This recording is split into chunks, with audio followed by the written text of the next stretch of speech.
Hey guys, I just wanted to show you guys a comparison between the iPhone 5S all the way down to the 2G. Now I have done a video like this last year with the release of the original iPhone 5 and I really liked this, so here we go. Now in advance I do apologize for the number of hands on the screen. I had to get some people to help me with this. But here is the original shutdown test on all devices. I'm going to let go at the exact same time.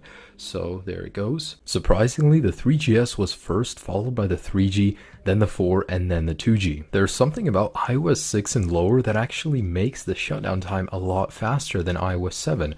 Although all devices on iOS 7 shut down at the exact same time, which makes me think, what do they change? And in a second here, they should all be turning off at the exact same time. Now, while performing the boot up test, I just want to let you guys know it's important to notice that from the 5S and to the 2G, there's a massive difference in processing power and RAM, obviously.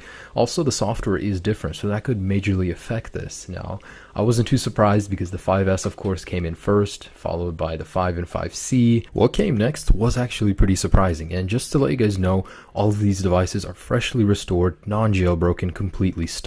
So the 5C and 5 was followed by the 4S, and surprisingly the 2G came before the iPhone 4, then the 3GS, then the iPhone 4, and then the iPhone 3G at long last. That was actually really surprising for me to see because these are all running the latest firmwares, and the 2G is obviously not as powerful as the 4.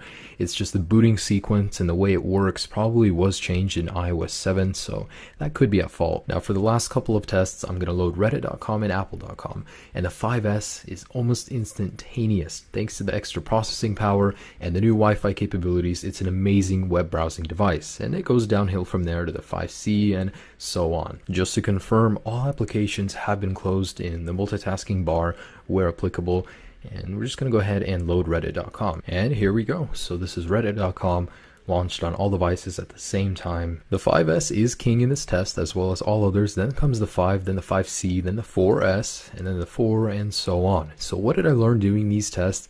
I learned that the amount of processing power is greater, of course, as the generation goes on, but it's marginally less noticeable the higher you go. So if you have a 5, I wouldn't really recommend upgrading to a 5S just based on the fact that you want an extra little bit of power because it has an amazing amount of power as it is. If you're always upgrading to the latest and greatest just based on that little spike in power, this video I just showed you guys that it isn't even that noticeable in your day-to-day use. So these videos I always enjoy making, guys. I really hope you guys liked it as well. Have a great day, guys. Peace.